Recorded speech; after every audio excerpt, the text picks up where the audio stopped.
Hi, it's Steve Hargadon, and this is another interview as part of the Alternative Education Film Festival. I have with me one of my great personal heroes, Carol Black. Carol, welcome. Thank you. Thanks for having me. Oh, I feel like I know you. That's not fair, but I do feel like I've gotten to know you a little, and I really appreciate your coming back and talking about schooling the world again. In the background, I can see a number of books. I'd love nothing more than to spend an hour looking through the books that you read.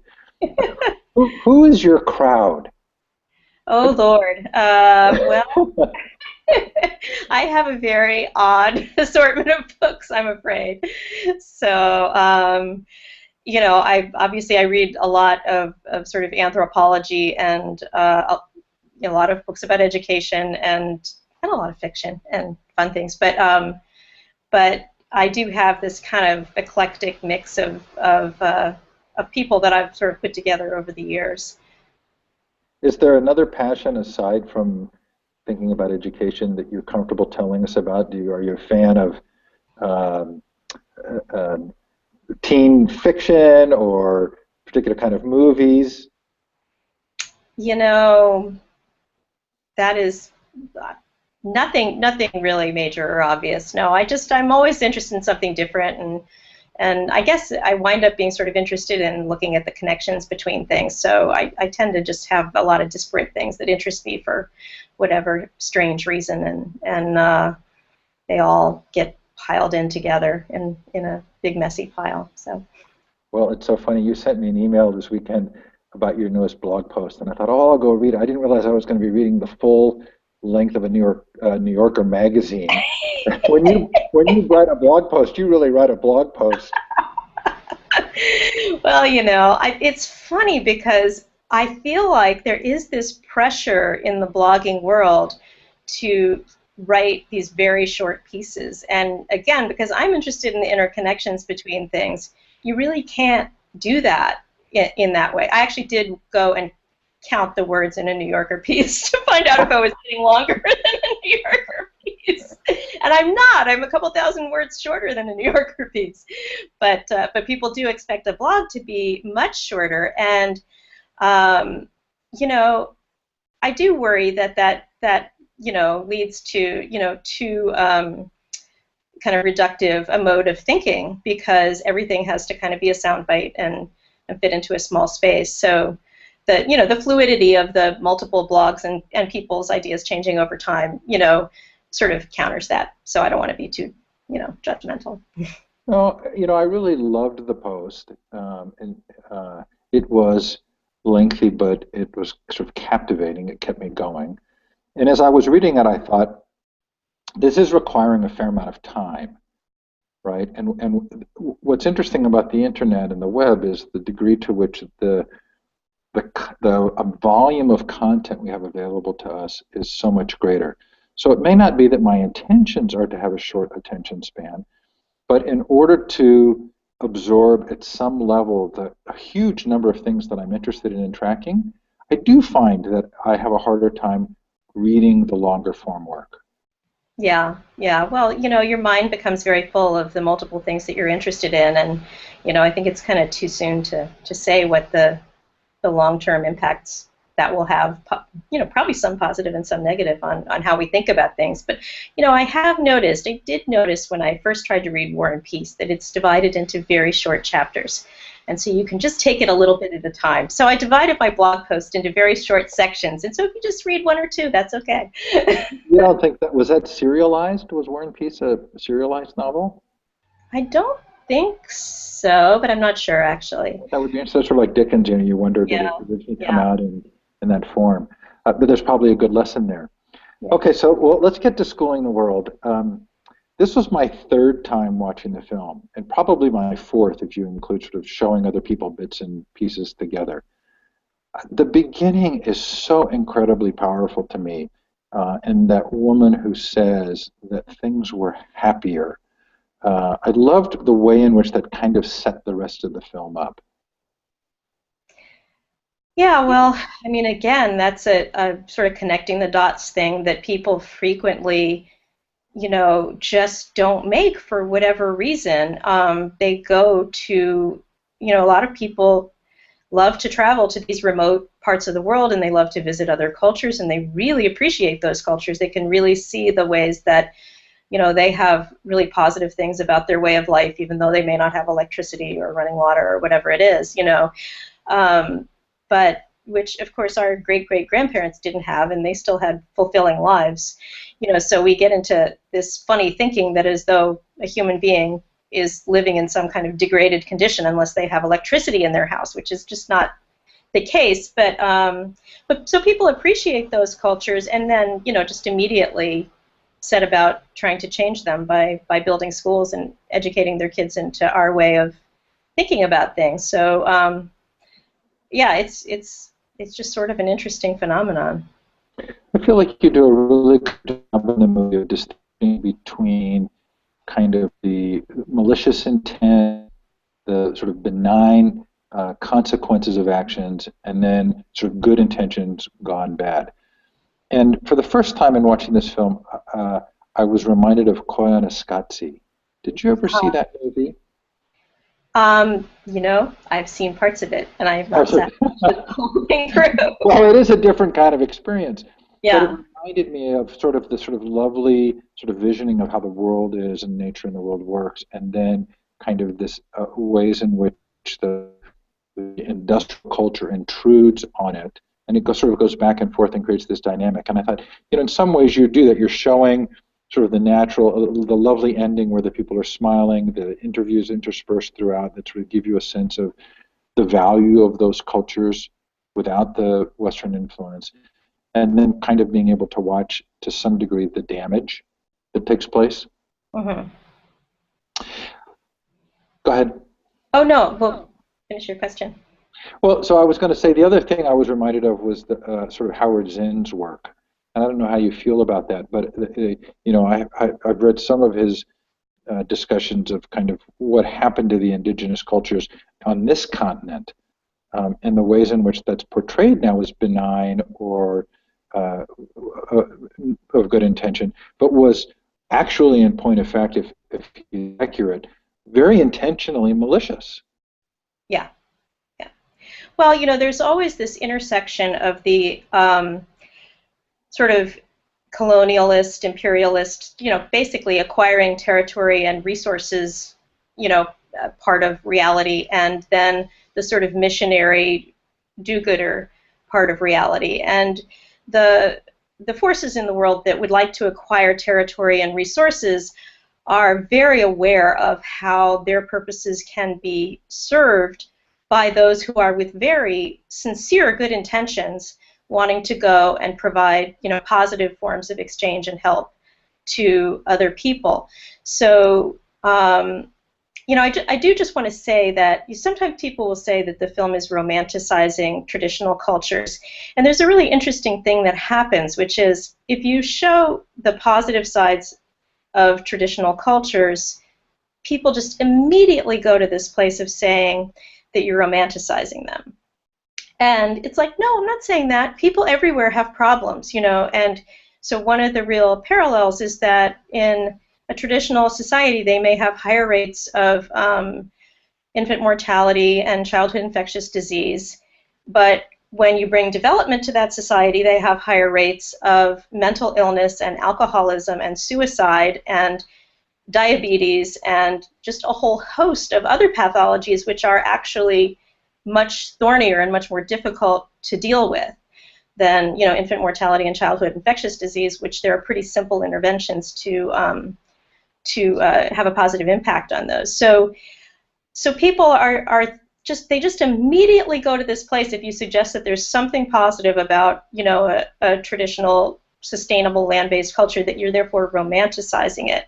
And it's interesting in the context of alternative education, because I'm starting to see among education writers this idea that any more sort of fluid, intuitive, less structured, more learner-directed form of education is also romantic, in the sense the comment that they're making is that it's a product of romanticism, of Rousseau and his ideas, that sort of European intellectual tradition of romanticism.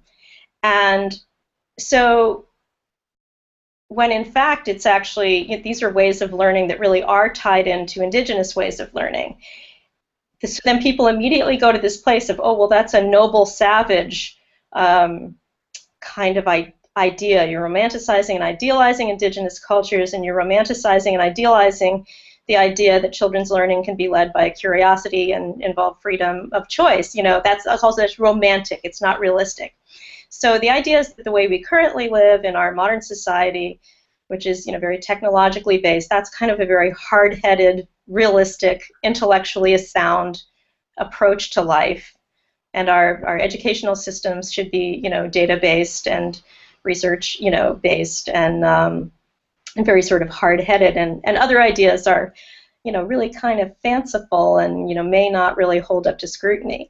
So I find it interesting that people feel like they, rather than discussing, educational alternatives on their merits, whatever you do with your children will have pros and cons, and to some extent it's kind of a pick your poison situation.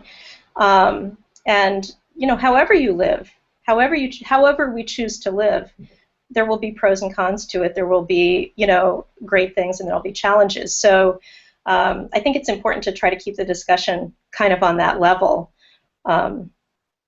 You're reminding me of the opening scenes from Free to Learn, another film in the festival, which is about a preschool in Albany.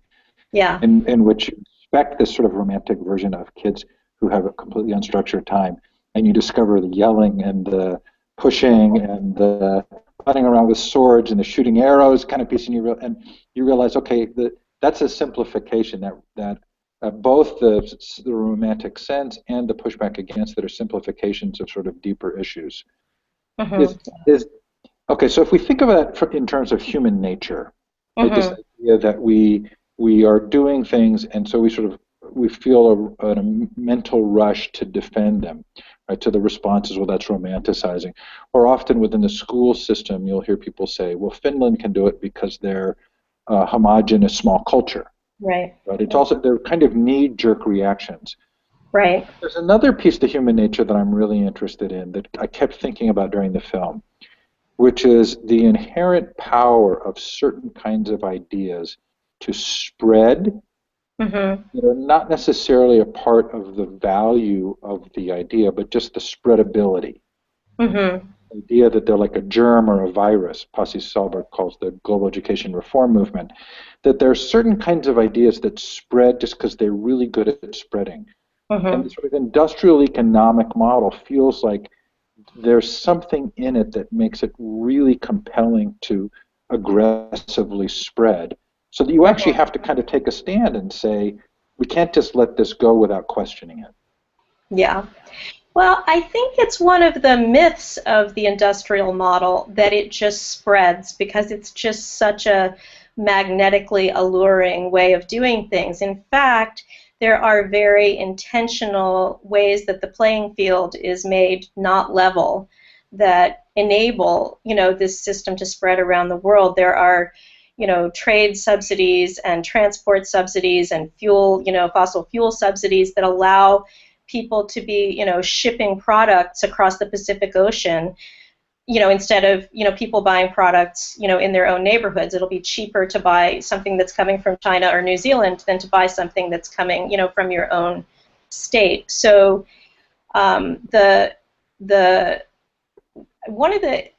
it's a myth also that when indigenous people see modern technology, they go, ooh, shiny, fancy, we want it. It's like, no, they don't.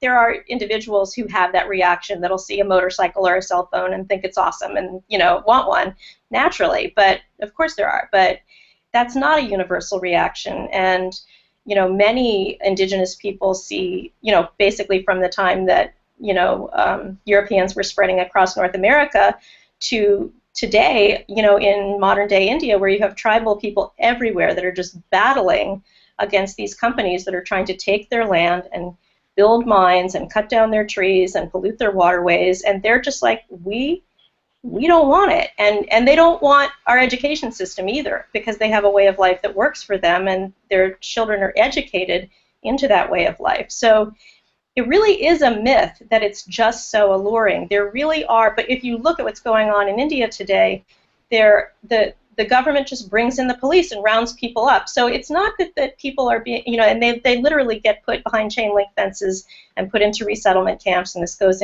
on all over the world right now. In Ethiopia, the government is selling land out from under people to Wall Street investors who have realized that agricultural land is the thing that it would make sense to own in the next century. So really, in Ethiopia, where people starve, the government is literally pushing people off their land and transferring the rights to foreign investors.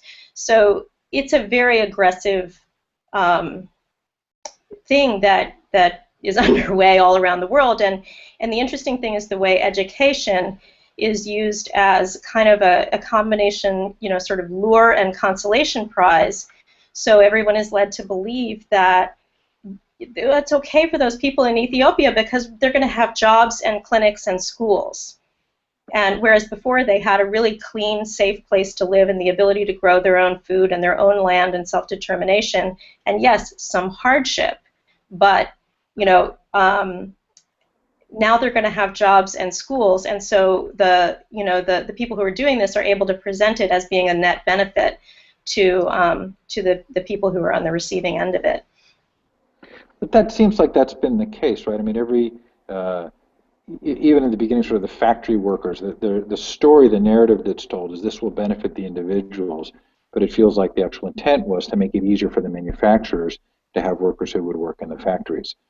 Yeah, well, it really goes back. If you look at the enclosing of the commons in England, and you look at the Luddite movement in the early part of the 1800s, there was, again, this. So, I mean, I always say before a nation colonizes another, it first has to colonize itself. And so, that's what India is doing right now. That's what Indonesia is doing right now. These countries are colonizing them. That's what China is doing. They're colonizing themselves, and England had to do that in the 19th century in order to become the empire that it later became. And so the interesting thing is if you look at the type of schooling that was imposed on the working classes in England in the 19th century, it's very similar to a lot of the schooling that you're going to see in Africa and India and places like that today. So people from the United States are funding these schools that are run on these very disciplinarian, rote memorization, kind of models where there's physical punishment of children, and they don't realize, Americans don't necessarily realize that that's what they're funding. So you have education, which we talk about as being a check and balance on this kind of rapacious, profit-driven capitalism. But rather than being a check and balance, it actually becomes a tool of that very kind of movement. That was, I think, what I meant by the power. There's a power to profit making, which seems to really carry a tremendous amount of energy that's hard to confront if you don't have a cultural model that allows you to say, let's put this into perspective. Right. Well, we're living through this period of history where people have subscribed to this myth, which, they attribute to Adam Smith, even though Adam Smith never said this, which is if we all operate, according to our self-interest, that will create the best world for everyone. Adam Smith, of course, said that if we do that without, restraint of moral principles, it's going to create a nightmare world. And, that's kind of what it's doing. So, again, every culture around the world has a tradition that tells you that you have to restrain your selfishness and exercise your compassion for others and your sense of decency and fairness and care for others. But unfortunately, there's a real disconnect going on in our society. Those things have gotten unhinged in our society. And so people who are caring and they may donate to charity, then when they go to work, they pursue a profit motive without concern for who gets hurt.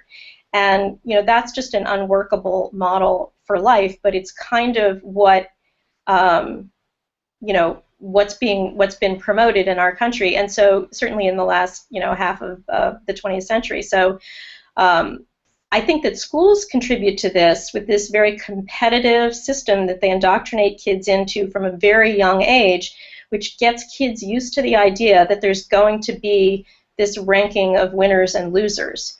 And if you're one of the winners, you deserve that because you worked hard and you were smart. And if somebody else is a loser, either they didn't work hard, or they just aren't smart, or maybe they have some sort of brain disability, but it's not your fault. You did what you needed to do, which was work for yourself, and you rose to the top, and so that's great. And so you have these people. I mean, it's one of my challenges to people. It's like, if you got A's in school, do not convince yourself that you're actually smarter than other people. Other people have a lot of capacity to understand the world in a lot of really deep and valuable ways. And, whether they're verbally articulate or not, they may know what's what, way more than, a Harvard PhD. So I think that the school system becomes this system of indoctrinating kids into the idea that it's okay for this large pool of people at the bottom to get penalized while a few of us rise to the top.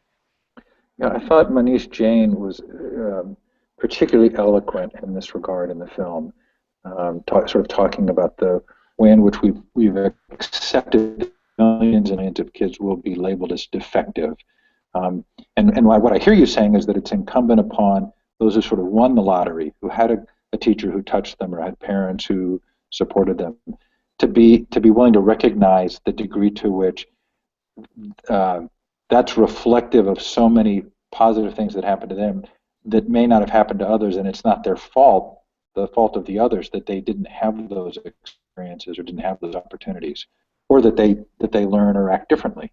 Yeah, well, that's the thing. It's not just the beneficial things. It's actually just the ways that the system is rigged to benefit. I mean, the new Alfie Kohn the other day tweeted the new report from the ETS that showed that once again, as it has for year after year after year, SAT scores correlate better with family income than with any other single factor. So we've created this system of sort of numerically recognizing the products of income, the advantages that children of higher income levels have. The other thing is just the age grading, where you've got one kid sitting in first grade, trying to learn how to subtract or whatever it is, who is almost a year older than the kid sitting next to them. And, parents are obviously getting wise to that, and they're holding their kids back and having them start kindergarten later. But the point is, why are we doing this to children? Why are we having, two children who are 11 months apart in age trying to learn the same material and then grading them on their performance on this as though it was an indication of something meaningful? It's craziness.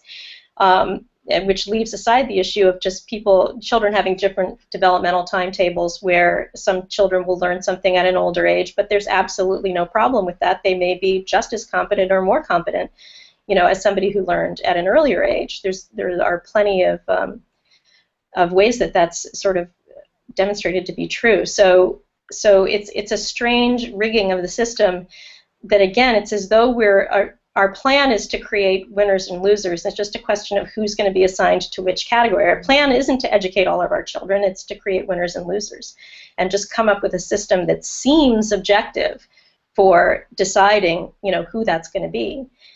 The sad thing is to see parents just going along with this. And I always say to parents who have kids in school, I always get these mothers who come to me when their boys are in the 4th grade and they're just getting chewed into hamburger. And I'm sure their teacher would say that the teacher is getting chewed into hamburger, but the mother feels that her son is getting chewed into hamburger.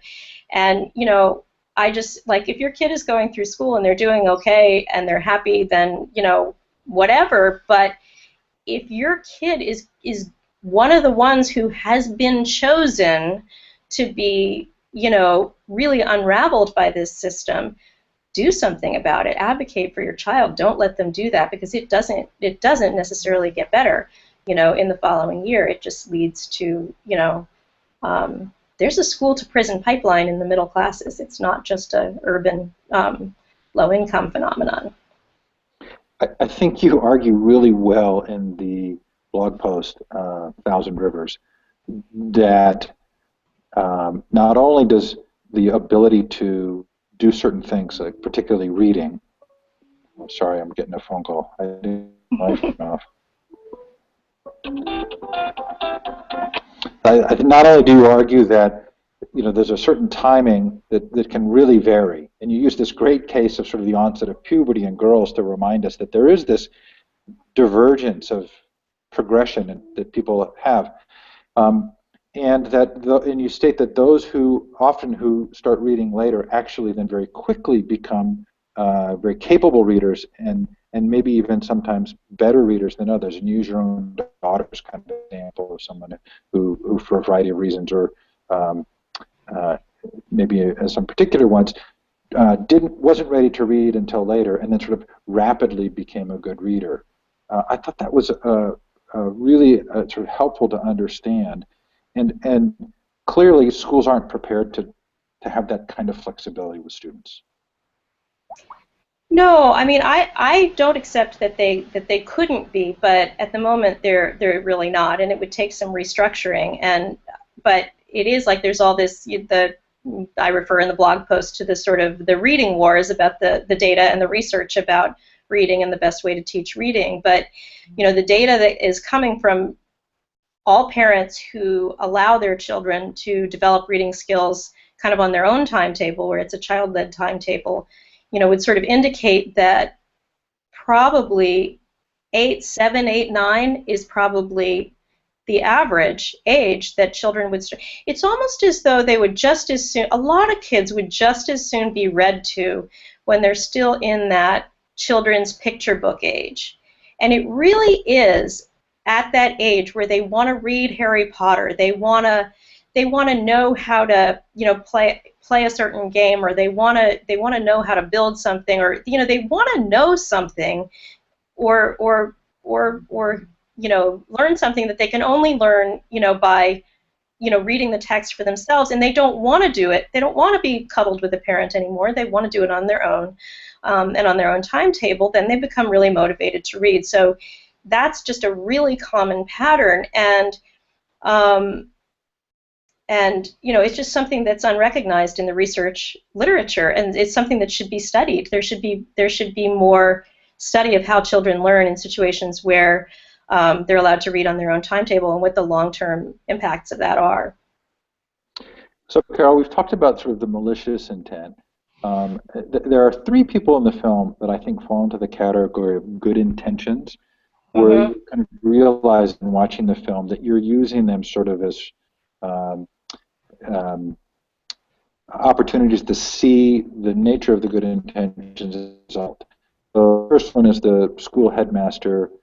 The next for me was the guy from the World Bank, and then there was the woman who had donated money to the school. Before we talk sort of about specifically the good intentions, when you do that as a filmmaker, do people ever call you later and say, I'm uncomfortable that you used me in that way? Well, I'm sure they do. In my case, that hasn't happened, and it's not something that you do lightly. I think that if you're going to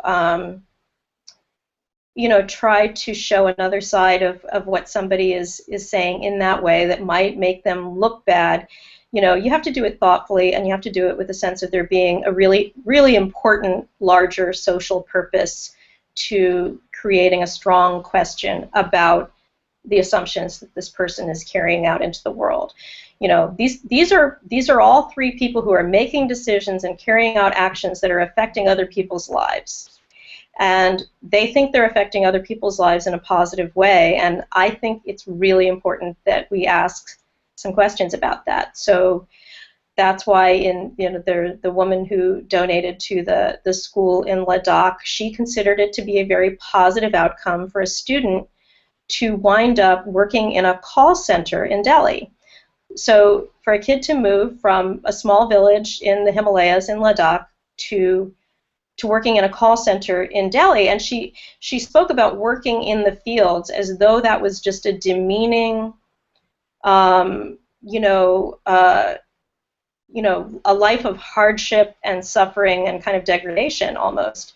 So the way she spoke of working in the fields, it was as though it was such a negative thing, and working in a call center in Delhi is success. So there's a lot of physical hardship to living in Delhi.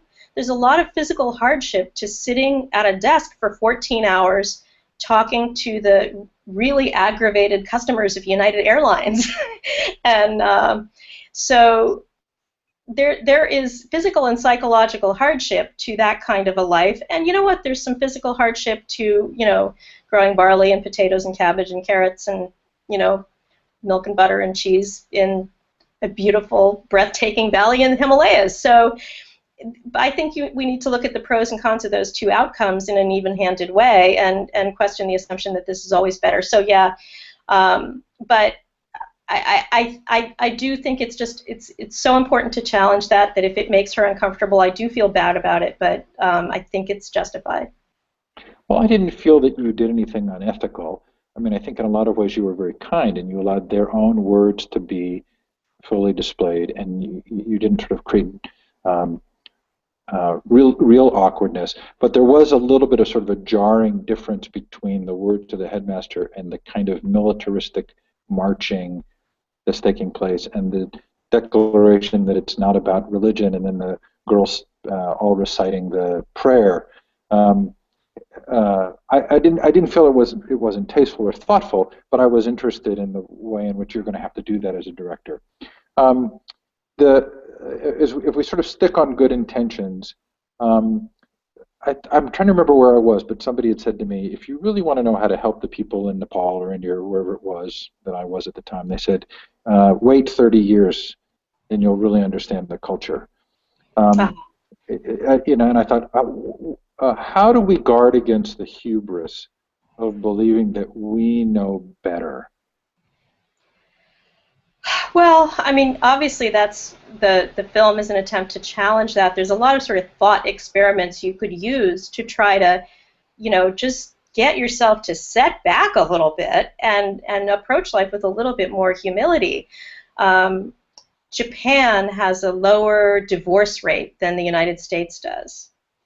So should teams of Japanese people come into our towns and neighborhoods and give us marriage counseling and train us in how they structure their marital relationships? It's sort of like people normally prefer to work out their own problems from their own point of view, from their own perspective, rather than having somebody kind of drop in by helicopter from a completely different culture and apply completely different cultural values to them. If that makes any sense. I mean, I don't even know how to get at it, but it's such a crazy idea. And if you think about, like, there was some flooding near where I lived recently, and people had just a whole bunch of mud that, came into their houses. If you want to go and help them shovel that mud out of their house, that's probably helpful. That's kind of a good thing. But if you want to come and try to teach them your way of raising their children, that's a completely different thing. So there are even the mud shoveling has complicated consequences, because a lot of people would argue with certain forms of disaster aid that there's employment that could go to local people to solve some of these problems, and when international volunteers come in and scoop up all that employment, it's actually a net, it has some negative impacts on the local economy. So these things are all really complicated, and I think that the whole desire to sort of pick yourself up out of your own life and just, drop yourself into someone else's life and help them is something you should question really deeply, because there are usually people that are suffering and problems that could be dealt with, right where you are, and people in other places have locally generated ways that there are ways that we can support them without being sort of the hero or the celebrated, or as there's there's one woman who used to run a good blog, she might be up again, called Good Intentions Are Not Enough, and she refers to them as whites in shining armor, because it's this fantasy of being kind of a savior that appeals to people often, and I think you just have to question that really deeply, and what are your reasons for seeking this position in someone else's life? Interesting. It seems like there has to be a connection between Imperial Powers, who sort of are the reserve currency holders, who have this sense of growth and expansion and believe their way is right, and the sort of general cultural adoption of believing that we are the saviors. I mean, I think that growing up in the United States in the last 50 years, it's probably not hard to believe that. Now, I lived for a year in Brazil as an exchange student in high school, and they quickly disabused me of that notion. They were very good at letting me know to not bring those preconceptions into the home. But it does seem like that's kind of a part of our story, right? The story of the United States, and maybe it was a part of the British story at the sort of the height of the British Empire. Is that just kind of one facet of what makes us who we are? Oh boy. Well, again, who's we? Because there are always plenty of, working people in England who weren't actually colonizing the world. They were just trying to get through the day. And so the agendas of the people that are, behind these major movements don't necessarily reflect the everyday feelings of, ordinary people that are focused on raising their families and putting food on the table. Many of whom are more grounded, have more common sense. And this is sort of what I mean. Like, even if they didn't get good grades in school, and even if they haven't read, philosophy, they may be more grounded in how life works and how people are, in what's important and what's not important, and just more wise overall, and operating from a basis of just empathy and respect and kind of common sense. I think it's Wade in the movie who uses the phrase cultural myopia. And that's sort of the next area I kind of wanted to go to, is just this sort of way in which we don't see things very well. And we have this sense of Western consumer culture as being progress. And we also have this sense of modern education raising people out of poverty. Now, having watched the film, I was really sure that in the film there was a discussion of what it cost to live in the village versus what it cost to live in the city, and that for a number of the kids who went to the city and weren't able to easily meet those expenses, it led to prostitution. And I didn't see that when I watched it again. So was that just from a conversation you and I had, or did I completely invent it? Well, it's actually in one of our blog posts, sort of addressing the Greg Mortensen phenomenon, the 3 cups of tea. There's actually a study done by a UN agency called now it's escaping me, but we have the link online that shows that girls from rural areas, it's commonly assumed that girls from rural areas are going to be more vulnerable to human trafficking if they're not educated. But the research shows that that's not true, that actually the more education they have, the more likely they are to have been told they should have these kind of big dreams, and then off they go to the city and try to sort of find their fortune. And there's high unemployment, jobs aren't available, and there's predatory people they can wind up running into. So it's the mobility of kids from rural areas to urban areas that's actually the risk factor for trafficking, and higher education is something that leads to more mobility. It leads people to being dissatisfied with life in the village. It's now considered to be inferior, and so they go looking for something better. But the question is, what do the cities have to offer in terms of something that's actually better? And the frequent thing that the World Bank likes, everybody likes to talk about this $2 a day, $1.20 a day, whatever number they pick, and there's some funny discussion about how they decide to pick this, how do they decide to pick the number that defines you as poor?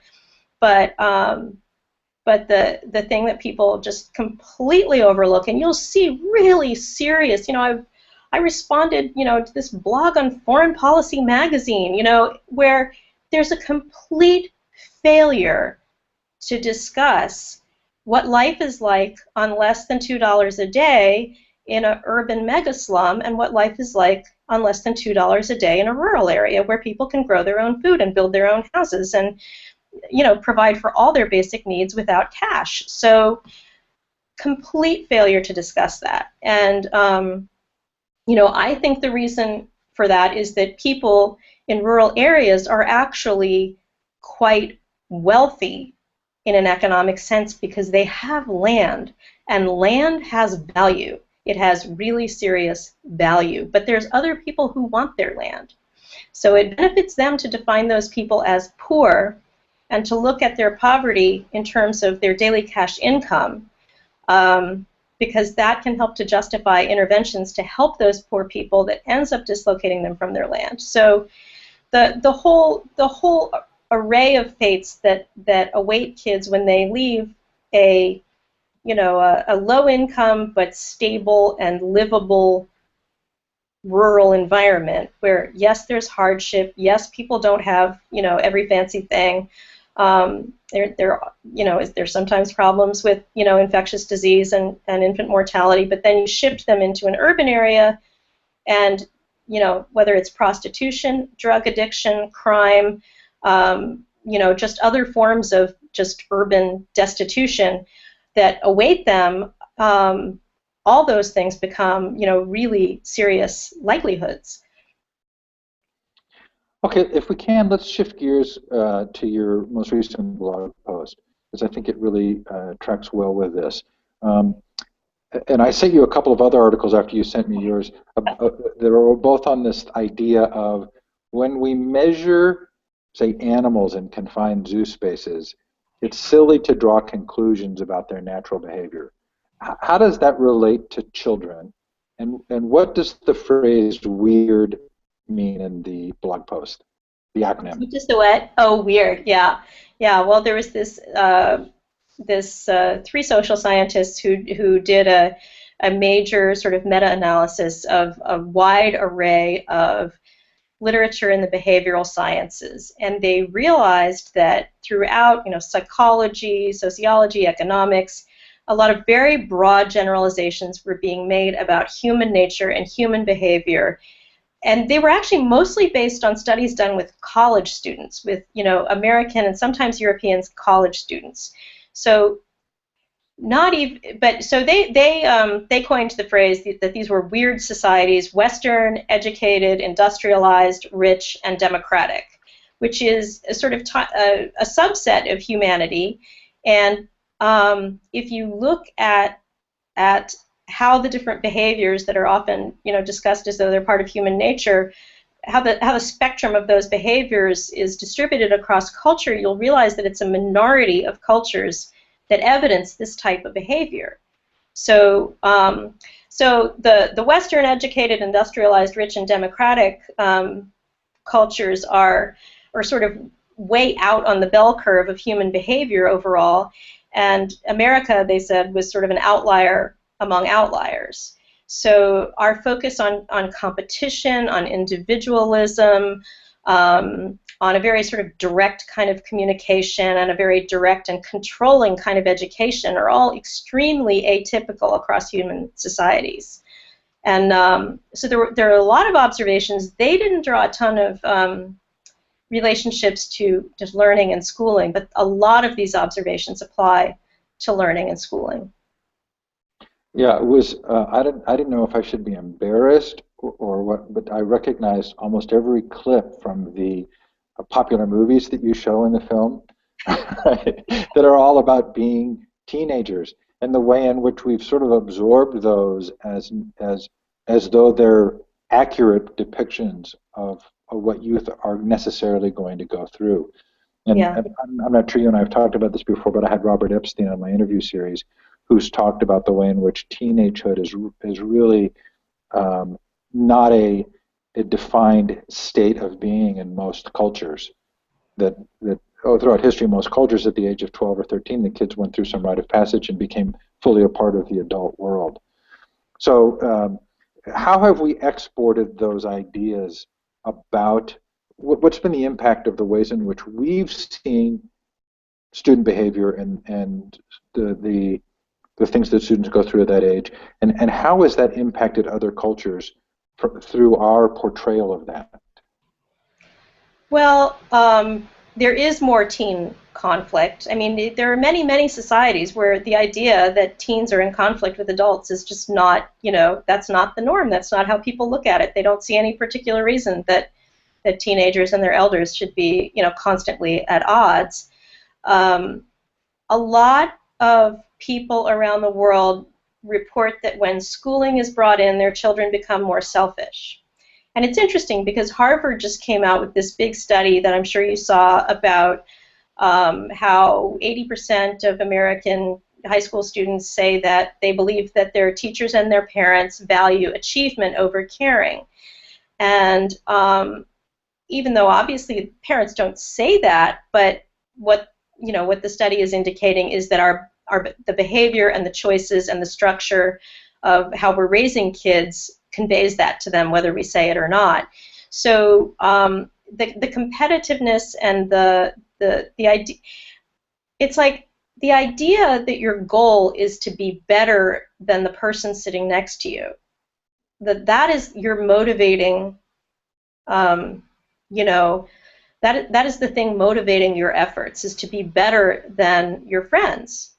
This is an idea that does not exist in a lot of other societies, and a lot of other societies are profoundly uncomfortable with it. And kids who don't they don't kind of drink the Kool-Aid, they don't kind of take the indoctrination of the school system, will often underperform in schools because they're profoundly uncomfortable with this idea of being held up as the star student. But the other side of the coin is that the students who do kind of ascribe to the system, in the school system, their parents feel that they've become more selfish and more self-centered and less concerned with the well-being of others. So parents are also concerned the kids don't want to help out around the house anymore. They become less helpful. They think that all that matters is their academic achievement, and they don't have to kind of hold the baby, help in the garden, help with dinner, all those kind of things that kids normally do in other cultures that sort of integrate them seamlessly into the community. So it's really quite a fascinating area to study. There are quite a few features like that I think, again, if we could really start a conversation about this and look at some of our assumptions, I think a lot of American parents would realize that they don't want to be sending that message to their kids, and that there is a lot we could learn from these other societies about how to kind of integrate children into a community that has a higher level of, where we have a higher level of care for each other. There's a scene in the movie where there's this young child's face very big on the screen, and I can't remember if it gets frozen, but it reminded me of the sense that every parent has when they look at their child, or I'm assuming most parents would have, right, of the innate, inherent potential and value of that individual child. And somehow, over the course of time, accepting that the child is defective or doesn't measure up, or the parents don't. I've been talking a lot lately about how we're going to see food as the tobacco of our generation, but are we going to? At what point will we look back? What would have to happen for us to look back and realize the huge human cost here of categorizing youth as failures? Well, we're talking about working on another film to try to get that through people's head, because the people that are, there's so much human richness that is being destroyed. And I mean, talk to musicians, talk to, let's just pick musicians. So many musicians did not do well in school and were just hammered by the system their whole life. And here they have this gift, this ability to make such a huge contribution to our common happiness. And they're just hammered by the school system. And many of those people don't survive it. They wind up on drugs in their teen years, and they don't make it. They don't express that gift. They don't reach the point of having that contribution. And I don't just mean people who are going to become stars. I think our society is so obsessed with stars, and we're so obsessed with high achievement that, you know, I think that the point of life isn't to be better than other people. The point of life is to bring the gifts that you have to your community and your family and share them. And so if you're musical, if you have a sense of humor, if you're artistic, if you can build things, if you can fix things, you know, if you can cook, if you are just a good friend, you know, all of these wonderful people who have so much to offer in a family and a community to just make a rich and fulfilling life for all of us, which to me is a big part of combating addictions and overeating and, consumerism, you know, excess spending, all of the kind of addictive behaviors that we engage in because we're fundamentally kind of restless and not very happy. Those are the things that can be combated by just that thing where everyone feels able to sit down and play the guitar on the front porch, and if family members will sing along with them, and then their neighbors will stop by, and they, you know, whatever. That's how life is supposed to be. It's not. I don't think it's supposed to be about, you know, everybody being like a high achiever and a race to the top. So I think that sustainability, a better economy, all of that lies in just sort of you know, basic happiness. But that's what we're just destroying in our children with the message that they get of not being good enough. Okay, so in the tobacco and food world, it's pretty clear that information is purposely withheld, that there is an understanding and a knowledge by some in the industry of the damage that's being inflicted. And I think we could use the word malicious here to describe the behaviors. Most people in education don't feel like they're doing something wrong. But I do get the sense from you, and it's something I struggle with myself too, which is, to what degree is some of this intentional, and do we need to be calling it out as intentional? If the demand for education comes from businesses who want skilled workers, and I think that point comes through in the movie, can we find culpability there? Can we hold people accountable for this? Well, you know, there's a lot of levels to this, and I believe that we are a brainwashed population. That's kind of a strong statement to make, but we're a very intellectually conditioned population. We've been told a set of things from the time we were ready to start kindergarten, and we were told it was going to be so much fun. That, you know, we've been told how to think about these issues, and kind of what tends to happen is some people find kindergarten to be fun, and they go into first grade and they get good grades, and they're told that they're better than their friends, and they like that. It works for them, so they're happy in that environment. And for whatever reason, the level that I would hold, I think there's a lot of great people who are teaching who are just suffering in this system, and they hate what they have to do to kids. There's also people that just don't really feel it anymore. And those are the people that I would hold accountable, because when you watch the cloud that falls over a child's face when they get the messages that they get in first and second and third grade, you know, to not see that and to not have compassion for it is something that I think we do have to start holding people accountable for. People are conditioned to believe that it's necessary, but it's not necessary. And we got to figure out a way not to do that to children. I mean, on a larger scale, obviously corporate America is just trying to figure out how to feed itself with our children. And they're trying to figure out what's the best way to funnel our children into, you know, wealth creation for them. And as far as government, I think our government at this point serves corporate interests. I don't think there's any indication that anywhere in our government there's any ability to stand against corporate interests. And so corporate interests from their standpoint, if you look at the Asian countries that have developed rapidly, where kids are just working like slaves on, you know, just working so hard, doing school work and going to these, you know, after school drill sessions and And, you know, they have a really high suicide rate in all these countries because these kids are miserable and their lives are joyless.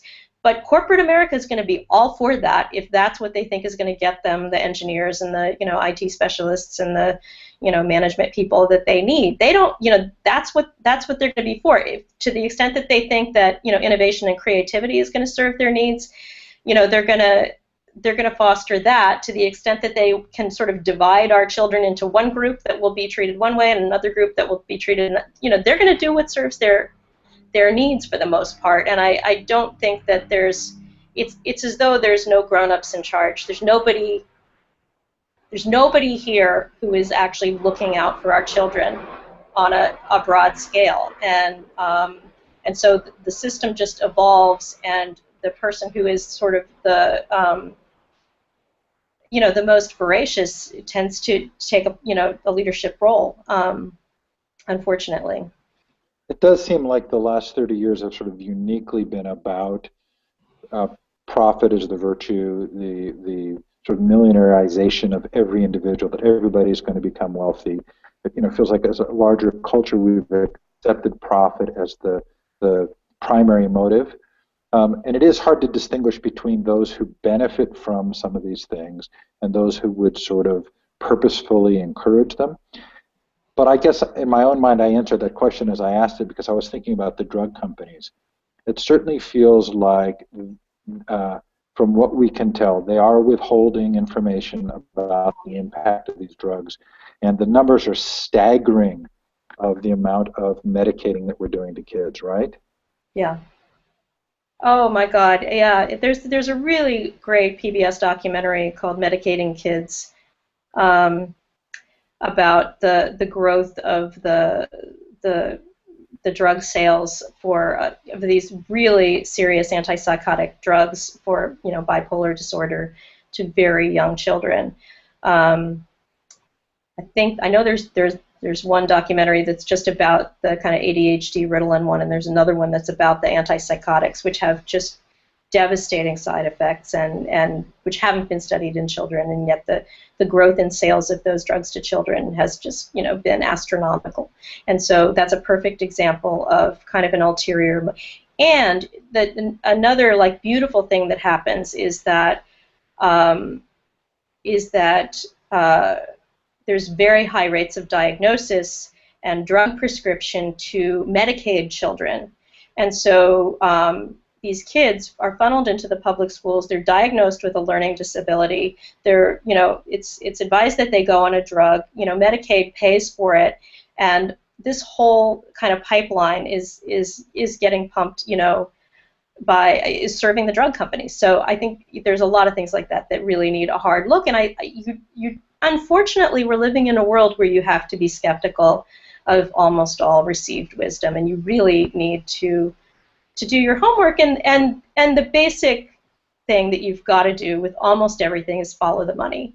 And if you follow the money, if you do the research, if you look at, you know, who's populating the various government agencies and where this whole business of whether it's government or business, this whole illusory political conflict between the people who think business is going to protect us from government and the people who think government is going to protect us from business is just an absurd kind of illusion, because government and business are one and the same thing at this point. I think that's the problem that we have. The government does exactly what business tells it to do.